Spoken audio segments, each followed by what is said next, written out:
ഞാൻ വാർത്ത കേൾക്കുന്നത് വെള്ളിയാഴ്ച രാവിലെ ഇതേപോലെ കേരളത്തിൽ നമുക്കൊന്നും ഒരു പരിചയവുമില്ലാത്ത ഒരു നമ്മുടെ എന്താ പറയുക, നമുക്കൊക്കെ നോർത്ത് ഇന്ത്യയിലൊക്കെ ഉണ്ട് എന്ന് കേൾക്കുന്ന, സത്യം പറഞ്ഞാൽ അങ്ങനത്തെ ഒരു വാർത്ത ഈ വെള്ളിയാഴ്ച രാവിലെ ഞാൻ കേൾക്കുകയാണ്. അത് കേൾക്കുമ്പോൾ എൻ്റെ മനസ്സിൽ എൻ്റെ സഹോദരൻ അഷ്റഫ് മംഗലാപുരം ആൾക്കൂട്ടാക്രമണത്തിൽ കൊല്ലപ്പെട്ട ഒരു വ്യക്തിയാണ്. അപ്പോൾ അവനെയാണ് എനിക്ക് ഈ കാര്യത്തിൽ ഓർമ്മ വന്നത്. എനിക്ക് ഈ കേരളത്തിൽ ആൾക്കൂട്ട ആക്രമണം കേസ് കൈകാര്യം ചെയ്ത ഒരേ ഒരു വ്യക്തി ഞാനാണല്ലോ എന്നുള്ള എൻ്റെ മനസ്സിൻ്റെ ഉള്ളിൽ ഉൾത്തിരിഞ്ഞ ഒരു കാര്യമാണ് എന്നെ തൃശ്ശൂർ മെഡിക്കൽ കോളേജിൽ മോർച്ചറിയുടെ അങ്ങോട്ട് എത്തുന്നത്. ഞാൻ അവിടെ എത്തുമ്പോൾ, ഞാൻ അവിടെ നിൽക്കുമ്പോൾ നമ്മളുടെ ഒരു ഉന്നതമായിട്ടുള്ള കേരള സമൂഹം ഇവർക്കെല്ലാം പിന്തുണയായിട്ട് അവിടെ ഉണ്ടാവുമല്ലോ എന്നുള്ള ഒരു മനോഭാവത്തിലൂടെയാണ് നമ്മൾ അങ്ങോട്ട് ചെല്ലുന്നത്. പക്ഷേ ഞാൻ അവിടെ കണ്ടത് അവരുടെ ഈ കസിൻ ബ്രദറും ഒരു കൂട്ടുകാരനായിട്ടുള്ള ഒരു വ്യക്തി മാത്രമായിട്ട് അവിടെ നിൽക്കുന്നതായിട്ടാണ് കാണുന്നത്. അപ്പം ഞാൻ അവരോട് കാര്യങ്ങൾ ചോദിച്ചു. അപ്പോൾ എനിക്ക് ഹിന്ദി അത്ര വശമല്ല. അപ്പം ഞാൻ എന്ത് ചെയ്തു, ഞാൻ ഫോണ് കണക്ട് ചെയ്ത്, എനിക്ക് കർണാടക PUCL അഡ്വക്കേറ്റ് മാൻവി ഉണ്ട്, മാൻവിക്ക് ഞാൻ ഫോൺ കൈമാറി, ഇങ്ങനെ ഒരു വിഷയമുണ്ട്, നിങ്ങളൊന്ന് സംസാരിക്കുമെന്ന് പറഞ്ഞുകൊണ്ട് അവർ സംസാരിച്ചു.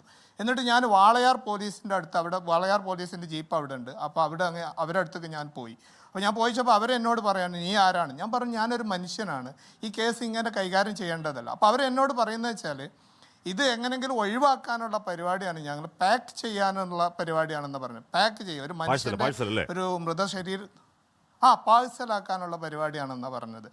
എന്നോട് ചോദിച്ചു, ഇതിൻ്റെ പൈസ ഇതിന് അങ്ങോട്ട് അയക്കാൻ ഏകദേശം 75,000 രൂപ വേണം. അപ്പോൾ എന്നോട് ചോദിച്ചു, നിങ്ങളൊന്ന് സഹായിക്കും? ഞാൻ പറഞ്ഞു, ഞാൻ സഹായിക്കാം, പക്ഷേ ഇത് സ്റ്റേറ്റ് റെസ്പോൺസിബിലിറ്റിയാണ്. ഇത് സ്റ്റേറ്റിൻ്റെ വീഴ്ച കാരണം ഉണ്ടായ ഒരു കൊലപാതകമാണ്. ഇത് ഹേറ്റ് ക്രൈമാണ്, ബ്രൂട്ടലി ക്രൈമാണ്, മോബ് ലിഞ്ചിങ് ആണ്. അതുകൊണ്ട് ഇത് നിങ്ങൾ ഇങ്ങനെ അയക്കരുത്, ഞാനിവിടെ ആളെ വിളിച്ചു കൂട്ടും എന്ന് പറഞ്ഞിട്ട്, അപ്പോഴും അവർ ഈ മൃതദേഹം എത്രയും പെട്ടെന്ന് അവിടുന്ന് കൊണ്ടുപോകാൻ, മൃതദേഹം ഇവർ പോസ്റ്റ്മോർട്ടം കഴിഞ്ഞതിൻ്റെ ശേഷം ഞാൻ പറഞ്ഞു, ഞാനും ഉള്ളോട്ട് വരാമെന്ന് പറഞ്ഞു. പോലീസുകാരെ എന്നെ തടഞ്ഞു, നീ ഇങ്ങോട്ട് വരണ്ട, നീ ഇത് പ്രശ്നം ഉണ്ടാക്കാൻ നിൽക്കുകയാണെന്ന് പറഞ്ഞു.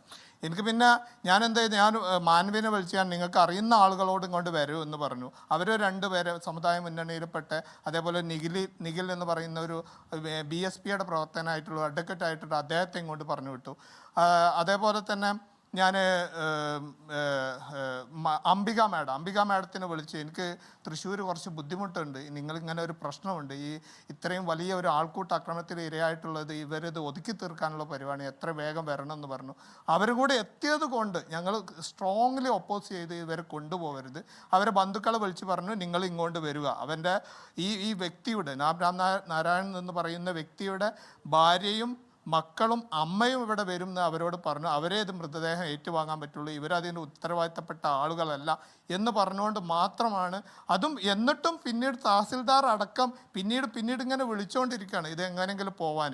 ആദ്യം ഇവർ ഈ ഈ ആംബുലൻസ് പണം പോലും കൊടുക്കാൻ ഇവരെ കയ്യിൽ നിന്ന് 25,000 രൂപ വാങ്ങാനുള്ള പരിപാടിയാണ്. പിന്നെ അത് കൊടുക്കാമെന്ന് പറഞ്ഞു. ഞങ്ങൾ പറഞ്ഞു, അതല്ല, നിങ്ങൾ ഉദ്ദേശിക്കുന്ന കേസല്ല ഇത് ബ്രൂട്ടലി മർഡറാണ്, മോബ് ലിഞ്ചിങ്. ആരുമാരും ഇത് ഇല്ലാതാക്കാൻ നോക്കിയ ഒരു കേസിൽ ആരുമാരും തിരിഞ്ഞു നോക്കാതെ ചുറ്റുമുള്ളവർ മനുഷ്യത്വം മരവിച്ച മനുഷ്യരായി നിന്നൊരു കേസിൽ ഒരു മനുഷ്യത്വമുള്ള ഒരാളായി മാറിയതിന്, ആ കുടുംബത്തെ സഹായിച്ചതിന് സ്നേഹങ്ങൾ. ശ്രീ അബ്ദുൽ ജബ്ബാർ, താങ്കൾക്കൊരു വേദനാർമ്മയുണ്ട്. മാനസിക വെല്ലുവിളി നേരിടുന്ന താങ്കളുടെ സഹോദരൻ മംഗളൂരുവിൽ ഇതുപോലെ വ്യാജം പറഞ്ഞ് വെറുപ്പിന്റെ ശക്തികൾ വട്ടം കൂടി തല്ലിക്കൊന്നതാണ് അഷ്റഫ്, അല്ലേ? ആ സങ്കടത്തിന്റെ ഓർമ്മ കൂടി ഇതിലേക്ക് ഇറങ്ങാൻ പ്രേരണയായോ ശ്രീ ജബ്ബാർ? തീർച്ചയായിട്ടും. എനിക്ക് രാംനാരായണനോ, ഞാൻ അഷ്റഫിനെ ഓർത്തുകൊണ്ടാണ് ഞാൻ ഇവിടുന്ന് അഷ്റഫിൻ്റെ ഒരു ലീഗൽ ഗ്രൂപ്പ് ഉണ്ട്, ഞങ്ങളിത് കൈകാര്യം ചെയ്യുന്നത്. ആ ലീഗൽ ഗ്രൂപ്പിൽ ഞാൻ പറഞ്ഞു, ഇങ്ങനെ ഒരു ബ്രൂട്ടലി മർഡർ ഈ കേരളത്തിൽ സംഭവിച്ചിട്ടുണ്ട്, ഞാൻ അവിടേക്ക് പോയി നോക്കട്ടെ എന്ന് പറഞ്ഞിട്ട് എനിക്ക് കിട്ടിയ ട്രെയിനിൽ ലോക്കൽ ടിക്കറ്റിൽ കയറിയിട്ടാണ് ഞാൻ തൃശ്ശൂർ പോകുന്നത്. ഞാൻ അവിടെ പോയി, അവിടുന്ന് ബസ് ഇറങ്ങി അവിടെ റെയിൽവേ സ്റ്റേഷനിൽ പോയി മോർച്ചറിയുടെ അടുത്ത് പോകുമ്പോൾ ഞാൻ അവിടെ എത്തിയില്ലായിരുന്നെങ്കിൽ ആ കുടുംബത്തിന് നീതി കിട്ടിയില്ല. അതാണ് അതിൻ്റെ വാസ്തവം. കാരണം ഇത് നമ്മുടെ കേരളത്തിലാണല്ലോ നടക്കുന്നത്. എൻ്റെ സഹോദരൻ കർണാടകത്തിലാണ് നടന്നത് എന്ന് പറയാം, ഇത് നമ്മുടെ കേരളത്തിൽ നടക്കുന്നു എന്നുള്ളതാണ് നമ്മുടെ എന്താ പറയുക, നമുക്ക് അത്രയും വിഷമം എടുക്കുന്ന കാര്യമുള്ളത്. ലോകത്തെവിടെയായാലും ഏത് സമയത്തും 24 വാർത്തകളും ഓഗ്മെന്റഡ് റിയാലിറ്റി പാക്കേജുകളും എക്സ്പ്ലെയിനറുകളും വിശദമായി കാണാൻ ഞങ്ങളുടെ YouTube ചാനൽ നിങ്ങൾക്ക് സബ്സ്ക്രൈബ് ചെയ്യാം.